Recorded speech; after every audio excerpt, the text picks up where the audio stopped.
अस्सलामुअलैकुम व्यूअर्स, आप देख रहे हैं YouTube channel Shakra food secrets. आज हम बना रहे हैं मसाला भरे करेले। ना आपको धागा बांधने की झंझट होगी, न कहीं से मसाला बिखरेगा, न करेले टूटेंगे और बहुत ही सॉफ्ट और नरम करेले हम आपको बनाकर दिखाएंगे। और अगर आपको मेरे वीडियोस अच्छे लगते हैं, मेरे चैनल को सब्सक्राइब कीजिए। पास में ये जो बेल का आइकॉन है, इसको प्रेस करने से आपको मेरी वीडियो के नोटिफिकेशन सबसे पहले फ्री में देखने को मिलेंगे। तो चले शुरू करते हैं और देखते हैं इसको बनाने के लिए हमें किन किन चीजों की जरूरत है। बिस्मिल्लाहिर्रहमानिर्रहीम। 1 किलो हमने करेले ले लिए हैं और छिल कर तैयार करके रख लिया है। एक करेला मैंने बचा लिया था आपको दिखाने के लिए। किसी भी पीलर से हम इसे पील कर लेंगे रफली। तो आप देख रहे हैं हम इस तरह इसको पील कर रहे हैं। और हमारे घर में जो है करवाहट से पाक करेले पसंद करते हैं, तो ये जो छिलका मैंने बचाया है ये हम ज़ाया नहीं करेंगे। इसका भी मैं एक बढ़िया सा ज़बरदस्त सा सालन बनाकर तैयार कर लेती हूँ। मेरे हस्बैंड इसका सालन बहुत ही शौक से खाते हैं। एक बार मैंने उनको बनाकर खिलाया था तो उन्होंने बड़ी तारीफ़ की थी। तो ये करेले को हम दरमियान से चॉप करेंगे छुरी की मदद से, और कॉर्नर हम थोड़ा सा बचा लेंगे। और इसे खोलकर हम चम्मच की मदद से इसके अंदर के जो बीज हैं ये सारे रिमूव कर देंगे। जो कचरा वगैरह होता है, बीज होते हैं, ये सब रिमूव कर देंगे। बीज रिमूव करने के बाद ये कुछ ऐसा सा हो जाएगा। अब हम करेले साइड पे करते हैं। एक पैन लेंगे और इसमें 2 लीटर पानी डाल लेंगे।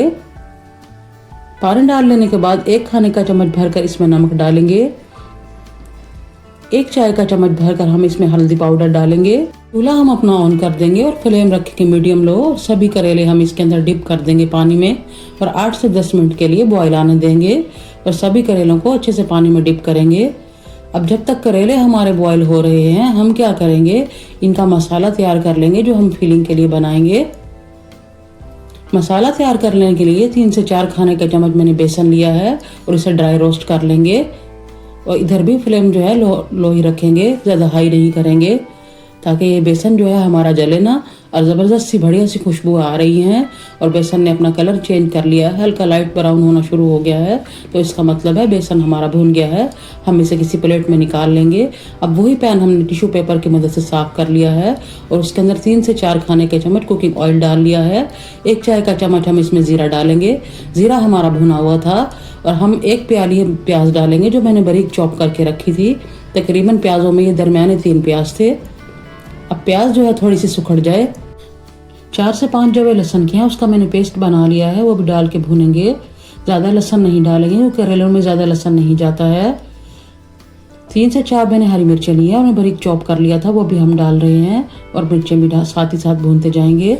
स्पाइसेस हमारे कुछ इस तरह से हैं। 2 चाय के चम्मच रेगुलर नमक है, 1 चाय का चम्मच भरकर लाल मिर्च है, 1 चाय का चम्मच चाट का मसाला है, 2 चाय के चम्मच साबित सूखा धनिया जो मैंने हाथ पे क्रश कर लिया था, आधा चाय का चम्मच हल्दी पाउडर है। ये सभी स्पाइसेस हम इसमें डाल देंगे और अच्छे से फ्राई कर लेंगे। जैसे ही मसालों का कच्चापन दूर हो जाए तो हमने 1 प्याली भरकर टमाटर प्यूरी ली है, वो हम इसमें डाल देंगे। अब इसकी जगह टमाटर का पेस्ट भी ले सकते हैं। तो हम साथ के साथ टमाटर भी फ्राई करते रहेंगे। अब टमाटर जो है वो मेल्ट हो गए हैं और जो ऑयल है वो स्प्रेड होना शुरू हो गया है। तो इस पॉइंट पर हम 2 खाने के चम्मच दही डालेंगे और दही डाल के भी हम भून लेंगे। तब तक भूनेंगे कि दही का पानी खुश्क हो जाए। माशाल्लाह ज़बरदस्त सा बढ़िया सा मसाला बनकर तैयार होने वाला है। जो हमने बेसन ड्राई रोस्ट करके रखा था, इस पॉइंट पर हम वो डालेंगे। दही का पानी खुश्क हो गया है और हम जल्दी जल्दी से चम्मच चलाएंगे ताकि बेसन की गुठलियाँ ना बने और एक ज़बरदस्त सा थिक सा पेस्ट तैयार हो जाए। ज़बरदस्त सा बढ़िया सा मसाला बनकर तैयार होगा और आपको जायका लगेगा जैसे कि चपली कबाब जैसा है। अब फिलिंग जो है हमारी तैयार हो गई है। चूल्हा हम बंद करेंगे और इसे ठंडा करने के लिए रख देंगे। अब जो करेले हमने बॉईल करने के लिए रखे थे उन्हें 8 से 10 मिनट हो गए हैं और ये 80% गल चुके हैं। पानी हम अच्छे से निकाल लेंगे और सभी करेलों को हम प्लेट में निकाल लेंगे 1 बाय 1 करके। और आप किचन टॉवल से या किसी भी साफ कपड़े से इसे अच्छी तरह पोंछ लेंगे ताकि इसके अंदर जो पानी है वो बिल्कुल खुश्क हो जाए। सभी करेलों को हम अच्छे से खुश्क कर लें, फिर आपसे मिलते हैं। मसाले का जो पेस्ट हमने बनाकर तैयार किया था हम थोड़ा सा दरमियान में भरेंगे। आप कम या ज़्यादा जितना अपने हिसाब से भर सकते हैं। थोड़ा सा पेस्ट दरमियान में रखेंगे और नीचे से हल्का सा दबाएंगे और उंगली से ऊपर से स्प्रेड कर देंगे। इसी तरह ही हम सभी करेले बनाकर तैयार कर लेंगे। अब हम क्या करेंगे, एक पैन लेंगे और पैन के अंदर 3 से 4 खाने के चम्मच कुकिंग ऑयल डालेंगे।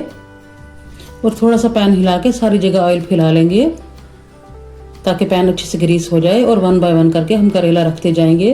और इस बात का ध्यान रखेंगे, ये मसाले वाली साइड हम ऊपर रखेंगे, इसे हम लास्ट में पकाएंगे।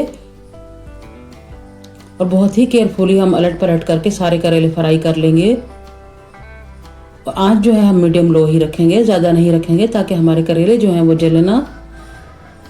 बस हमें यही कलर चाहिए था, क्योंकि 80% तो करेले हमारे पहले ही कुकड हैं। स्टेप बाय स्टेप आप इस रेसिपी को फॉलो करेंगे तो आपके करेले भी बढ़िया से बनकर तैयार होंगे। ना करेले टूटेंगे, ना मसाला कहीं बिखरेगा। और टोटल हमें 3 से 4 मिनट हो गए हैं इन्हें फ्राई करते हुए। बस हमें यही ज़बरदस्त सा बढ़िया सा कलर चाहिए था। अब हम करेले निकाल लेंगे प्लेट में। सभी करेले हम निकाल लेंगे। ये लास्ट वाला भी हो गया। अब हमने एक करेला बचा कर रखा था और उसे बारीक काट लिया था। और उसी पैन में हम इसे थोड़ा सा रोस्ट कर लेंगे। यहाँ पर ऑयल नहीं डालेंगे, हल्का सा रोस्ट कर लिया है। ये जो है रोटी के साथ, नान के साथ बहुत ही अच्छा लगता है। 2 खाने के चम्मच इसमें दही डालेंगे। दही डाल के दही का पानी खुश्क हो गया है। अब हम करेला निकाल लेंगे। और इस पॉइंट पर आप चाट का मसाला भी डाल सकते हैं इसके ऊपर। मसाला भरे हमारे करेले तैयार हैं और मैं आपको तोड़ कर दिखाती हूँ कि ये कैसे बने हैं। ना हमने कहीं धागा लपेटा है, ना कहीं मसाला बिखरा है, और ये कितना सॉफ्ट है। और अगर आपको मेरे वीडियोस अच्छे लगते हैं, मेरे चैनल को सब्सक्राइब कीजिए। मैं फिर मिलूंगी आपसे एक नई रेसिपी के साथ। तब तक अपना बहुत सारा ख्याल रखिएगा और दुआ में याद रखिए। अल्लाह हाफिज।